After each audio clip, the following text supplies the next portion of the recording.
อันที่บวชล้างบาตรแล้วก็ถ้าโกนหัวซะผู้สิบวชนะ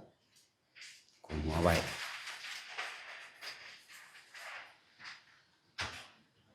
วันศุกร์เนาะวันศุกร์ที่5นะอีกมื้อหนึ่งได้ละเนาะมื้ออื่นมื้อนี่หนึ่งได้ละ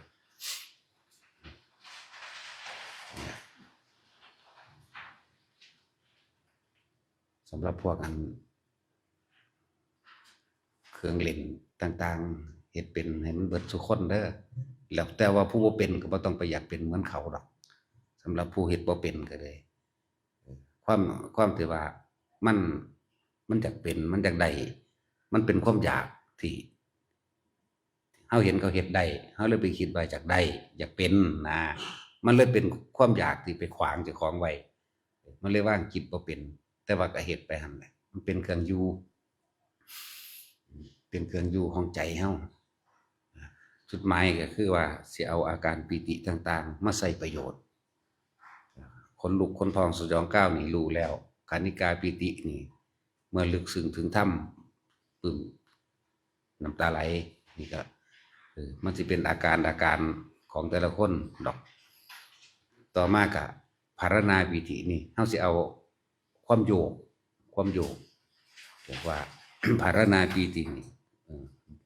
ดุจดังว่านั่งอยู่ในคลื่นน้ำแห่งทะเลแต่ว่าช้าๆนิ่มๆบัดเฮาสิดึงตัวนี้มาใช้ประโยชน์ในการปรับธาตุเพื่อให้เกิดร่างกายสะเทือนการสั่นสะเทือนโดยที่เฮาบ่ได้มีจิตเจตนาโดยที่เฮาบ่ได้คิดให้มันสั่นสะเทือนแต่ว่าอาศัยกำลังของปีติ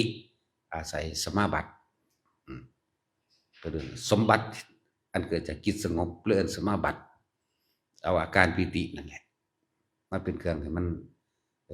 พวกอันจับพระแก้วเฮานั่นน่ะใจเราละเนาะสิน้อยเฮ็ดเป็นหรือยังบ่นี่สั่นละเนาะแล้วอันผู้อันนั้นลงไปคุยกันบ่ล่ะเขาสั่นแนวใดหยังว่าอีเกียบไปถามบ่ล่ะไปให้คำแนะนำบ่นั่นแหละพวกอิจฉาริษยาคนพวกเป็นมะเร็งนะจ๊ะ พวกมะเร็งกินใจพวกนี้บัดนี้มันก็พวกอุตส่าห์นี่ก็อิจฉาเขาคือเก่าหั่นแหละพวกนี้มันสืบมาอยู่แล้วแต่ว่าบัดนี้เฮาสิเอาอาการความวางจิตเป็นกลางความรู้สึกของอุเบกขาเวทนาเฮาสิเอามาใส่มันปรับธาตุก็คือธาตุลมก็สิเป็นปกติดินน้ำไฟลมในร่างกายเฮาสิเป็นปกติบางใดมันพิการมันก็ซ่อมแซมของมันเอิ้นว่าปรับธาตุอันเกิดจากกรรมใดก็แล้วแต่เถิดผลแห่งจิตที่สงบแล้วเบกขาแล้วบุญมันเกิดแล้วสงบเย็นเกิดแล้วมันสิแผ่ออกไปมันสิไปเองของมันดอกไปตามที่เคยเฮ็ดไปหรือไปหาเจ้ากรรมนายเวรบอกเข้าใจงานว่าไปหาเจ้ากรรมนายเวรหรือเจ้ากรรมนายเวรมาหาลักษณะนี้มันสิเมื่อเขาได้รับส่วนบุญตรงนี้บุญมันเกิดจากความสงบตัวนี้แล้วการอโหสิกรรมก็เกิดขึ้นโรคภัยไข้เจ็บมันก็หายไปก็นี่แหละแต่ว่าสิเอาอาการนี้มาใส่เอาความรู้สึกที่เป็นปิติภารณาปิติอันนี้ที่เฮาเฮ็ดกำพระแก้วในมือเฮาก็ให้มันโยกให้คอสั่นฝึกหัดเฮ็ดเล่นไปนั่นแหละเป็นเครื่องอยู่เฮาเอาปิตินี่แหละเป็นอาหารของใจเอาปิติหมู่พรหมทั้งหลายเขากินอาหารเสวยอาหารก็ดื่มด่ำอยู่อาการปิตินี่แหละมันบ่แม่นของน้อยๆเด้ของพวกนี้เมื่อเฮามีความสงบสุขกับความรู้สึกอันนี้อุเบกขาอันนี้ความจะไปคิดเรื่องนั้นเรื่องนี้มันก็เริ่มขาดออกเป็นคนบ่ค่อยคิดมากบ่ค่อยวุ่นวายบ่ค่อยสนใจไผดอกบัดนี้นะแหละอิ่มไปเลยเมื่อมันเข้าสู่ความละเอียดแล้วมันก็สิเห็นความคิดดอกสังขารอุเบกขายานสังขารจิตตสังขารหรือสังขารขันธ์อันเป็นของปกติของมันเป็นของประจำที่มันเนียนมันแนบ แฝงอยู่ในกายเฮานี่แหละความคิดนั่นก็สิพูดเรื่องนั้นเรื่องนั้นเรื่องนั้นแต่เฮาก็จับจุดได้ว่าความคิดเนี่ยคิดไป แต่ว่าความรู้สึกยังอยู่ในกายเหมือนเดิมนั่นแหละมันสิเข้าไปมันสิเห็นเราเองดอกบัดนี้บางคนก็ทีนี้เอาเว้าร่วมไว้บางคนก็นิ่มนวลกลางหน้าผากบางคนก็กลางหัวบางคนกลางอกหรือแม้ขณะในขณะที่เฮาเฮ็ดพระแก้วพระสั้นที่คอพระสั้นร่างกายสั่นอยู่แต่ว่าเฮาบ่สนใจไปคิดนํมันปล่อยมันเลยพี่เฮาเบิ่งความรู้สึกมันก็ว่าอยู่เป็นครึ่งๆกลางๆเด้ความคิดก็ฮู้อยู่ความรู้สึกกายก็รู้อยู่นี่มันสิฮู้ผู้ใดก็สิจับต้นชนปลายจับเงินจับปลายได้ว่าว่างแบบใดผู้นั้นแหละสิรู้จักเองดอกนี่คืออาการเอาอาการภารนาปิติมาใส่งานใส่ให้มันเกิดประโยชน์ในการขับโลกขับโลกก็มารักษาโลกก็ว่าสมาธิรักษาโลกก็ว่านี่แหละมันก็มีอยู่คนเฮ็ดเป็นดอกจังสิรู้จักอันแนวมื้อนี้อีกอย่างหนึ่งก็เนี่ยบัดนี้พวกฝึกเพื่อจะเอาอาการปิติในอุปงคาปิติหมายถึงลอยร่างกายทำให้ใจลอยขึ้นกายเบาจิตเบาเกิดอาการเหมือนกับว่าร่างกายนี่เบ่งขึ้นเป็นการคิดเลยใส่วิธีว่าให้พวกเจ้าใส่ครับ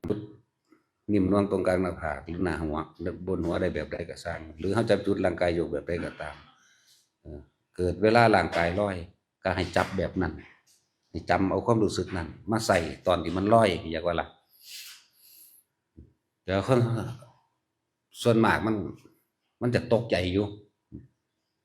มันจะตกใจแต่ในความตกใจเวลามันขึ้นจากเส้นหนึ่งคืบหนึ่งจังซี่มันจะตกใจอย่าไปคิดหาเหตุผลกับมันเด้ฝากกลับเข้ามาลมใหม่ก่อนนี่แหละจึงว่าอีหยังก็สร้างที่พวกเฮาเฮ็ดอยู่เดียวนี้ว่าสิปิติได้เกิดขึ้นก็ช่างถ้าเฮาสิทันความคิดว่ามันสิคิดไปหาเหตุผลผิดถูกร้ายดีผีคนบุญบาปหรือหยังก็สร้างคือให้ละรีบกลับเข้ามาลมก่อนลมเป็นตัวตัดความคิดกลับเข้ามาลมวืดซะก่อนมาทำความรู้สึกตัวบ่ให้มันไหลไปนั่นแหละวิธีสิหยุดความคิดได้บ่มันคิดปรุงแต่งไปหาไปสรุปเอาผลคนเฮาส่วนมากอยากได้ผลแต่ธรรมะมันต้องอยู่นอกเหตุนอกเหตุเหนือผลก็ว่าไปก็เลยเอาตัวนี้มาตัดความคิดเพื่อบ่ให้ไปสรุปว่าผิดเนาะถูกเนาะบุญเนาะบาปเนาะร้ายเนาะหรืออีดอบ่ให้มีร้ายบ่ให้ดีบ่ให้มีผีบ่ให้มีคนบ่ให้บุญบ่ให้บาปบ่ให้ผิดบ่ให้ถูกแหมต้องบ่มีแหมบ่มีนี่คือบ่มีคำเว้าอิหยังมาเทียบเด้ตอนที่มันบ่มีในของผู้นั้นแหละในความรู้สึกของผู้นั้นนั่นแหละให้ดึงเอาสิ่งนี้มาใส่งานซะเรียกว่าสมาธิรักษาโลกหยังก็ว่าไป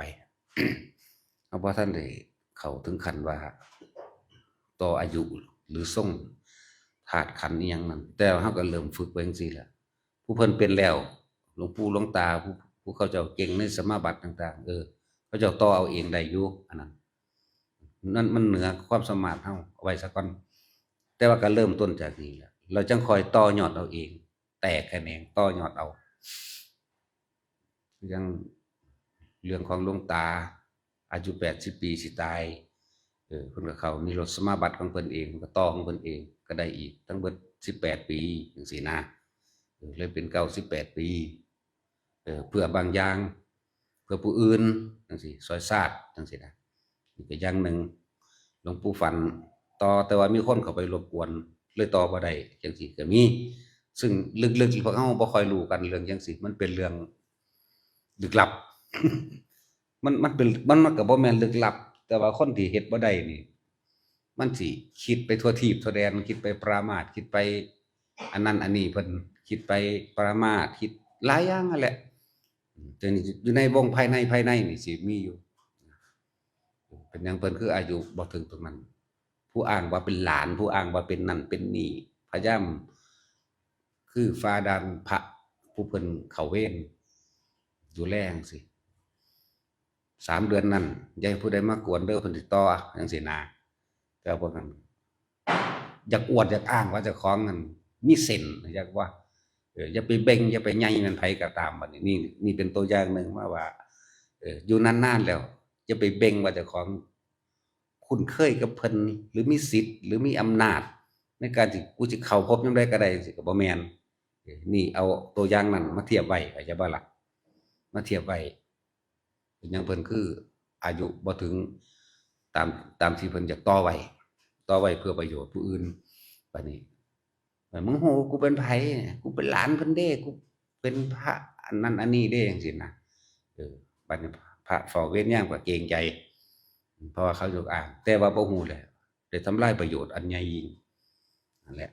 อันนี้ไปเทียบเอาเองนั่นเลยเว้ยให้บอกคักหลายหยังก็เลยเนาะคือว่าบ่ให้มันรบกวนคือว่าบ่ให้มันมีเสียงปุ๊บๆปักๆตึกตักหน่อยๆมันก็หูยินเด้มันสะเทือนไปเบิดเด้มันก็สะดุ้งออกมาได้นะแนวมื้อนี้นั่นแหละถ้าเป็นโดยธรรมชาติบ่เป็นหยังถ้าเป็นโดยคนไปเฮ็ดความคิดคนแหมมันเป็นคือกันกับความคิดคนมันถึงผู้เขาเจ้าสะอาดนะผู้เขาเจ้าบริสุทธิ์มันแท่งเข้าไปหาเขาเจ้าพุ่นเด้เขาเจ้ามันสะอาดบริสุทธิ์แต่ความคิดของคนแหมมันเป็นคือหอกดาบไปเลยมันสิไปแท่งเสียดมันสิไปอ้างมันสิไปยกตนมันสิไปมานะทิฏฐิมันสิไปทุกอย่างนั่นแหละที่เฮ็ดให้เพิ่นสะดุ้งออกมาได้นะอ้างว่าเจ้าของเป็นหลานมั่งอ้างว่าเจ้าของอยู่นานๆรู้จักอ้างว่าเจ้าของสนิทหมู่อ้างว่าเป็นหมู่อ้างว่าบ่ฟังคำเตือนนี่คือตัวอย่างอันหนึ่งที่หลวงปู่ฟันเพิ่นต่อยาวมาบ่ได้หลายปีถูกทำลายกลางคันแล้ว ในสมัยนั้นผู้ใดเฝ้าหลวงปู่สุวัตโจเป็นผู้เฝ้าขนาดนั้นแหละอยากอ่านหลายตายซ้ำบัดนี้บ่รู้จักทีบจักแดนหยังเฮ็ดหยังได้บัดนี้คือเจ้าของบ่เข้าใจก็ว่ากบเกลื่อนข่มผู้อื่นไปเลยนะผู้ทำลายเพิ่นนั่นแหละเรื่องภายในแนวนี้ก็มีอยู่หลายองค์อยู่ดอกแนวนี้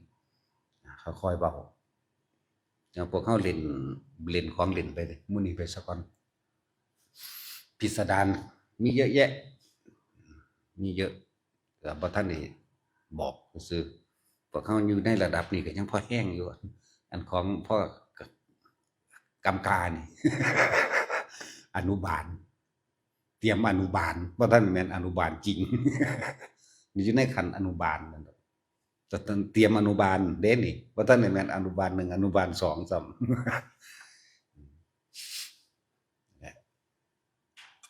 พากันฝึกหัดเล่นให้รู้ด้วยตนเองนั่นล่ะฟังไว้เชื่อหรือไม่เชื่อก็บ่ทันได้ยืนยันตัดสินแต่ก็ให้ไปฝึกซ้อมตัวเองพิสูจน์ตัวเองซะพิสูจน์ด้วยตนเองสิเชื่อหรือบ่เชื่อก็สร้างเด้บัดนี้มันเป็นดอกโอ๊ยบ่แม่นดอกเจ้าของเฮ็ดนะสิไปบอกไผว่าบ่แม่นเนาะบ่จริงนะพิสูจน์เอาเองเฮาสิเอาอาการปิตินี่มาปรับธาตุรักษาโรคก็ว่าสำหรับคนที่เฮ็ดพระสั่นพระลูกแก้วในมือเฮานี่ให้มันสั่นอย่าเฮ็ดโดนเฮ็ดจัก5นาทีพอเด้อผู้เฮ็ดเป็นแล้วตั้งไว้5นาทีเฮ็ดคล่องแล้วมันก็ง่ายๆหนึงดอกกำมับเขามันบึบๆไปโลดดอก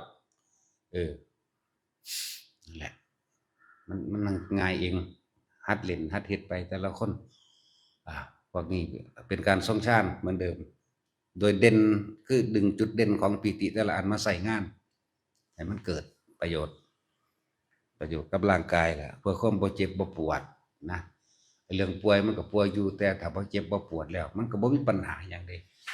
มันสิซื้อว่าโรคมะเร็งข้อขาดก็สร้างได้ว่าแต่มันบ่เก็บเนาะมันสิซื้อว่าโรคหยังก็สร้างตัวมันบ่เก็บฮอดบาดตายมันก็ตายไปโลดมันก็สำบายดีล่ะเนาะซั่นแหละเฮ็ดจังได๋มันก็ตายอยู่แล้วนะสิดิ้นรนขนขวายอิหยังไปกระดอได้เนาะคน จังว่า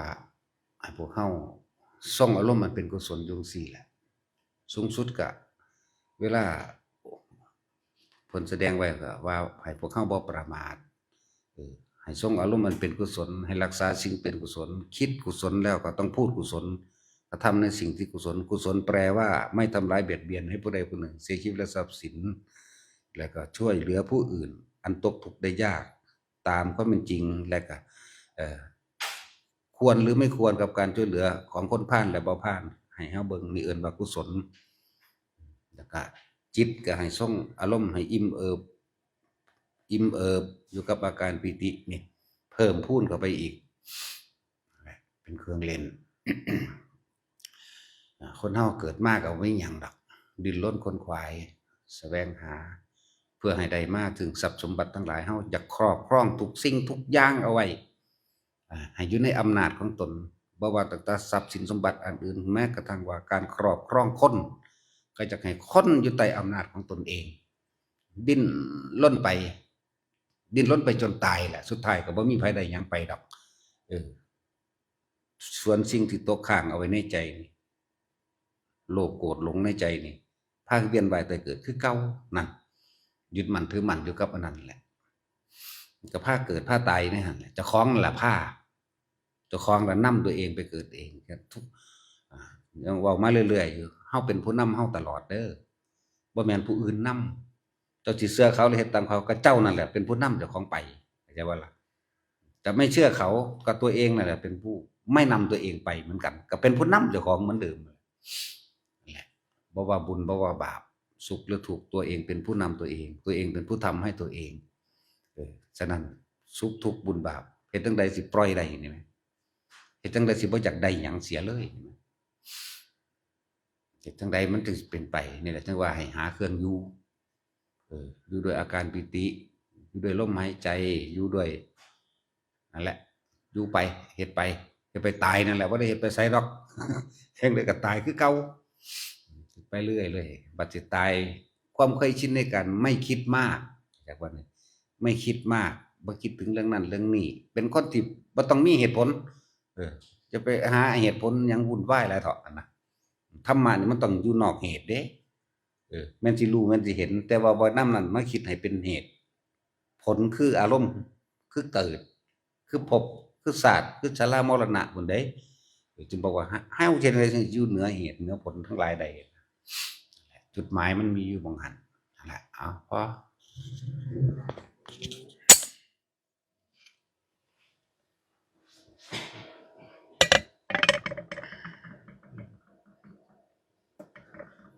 ยะถาวะริวหาปุราปาริปุเรนติสาคลังเอวะเมวะอิโตตินังเปตานังอุปกัปปติอิตังปฏิตังตุมหังคิปะเมวะสันตันตุสัพเพปุเรนตุสังฆปายันโทปนะระโสยะถามณิโชติระโสยะถาสัพพิติโยวิวัชชันตุสัพพะโรโควินาศตุมาเตภวัตวันตรายโยสุขีทีขายุโกภวะอาภิวาทนาสิริสเนจังพุทธาปัจจายโนสัพพะโลธัมมาวัฏฏันติอายุวันโนสุขังภาลังวัตถุสัพพมังคะลังสัพพันตุสัพพะเทวตาสัพพะพุทธานุภาเวนะสัทธาสุขีภวันตุเตภาวะตุสัพพมังคะลังรักขันตุสัพพะเทวตาสัพพะธัมมานุภาเวนะสัทธาสุขีภวันตุเตภาวะตุสัพพมังคะลังรักขันตุสัพพะเทวตาสัพพะสังฆานุภาเวนะสั ตราสุทธิภา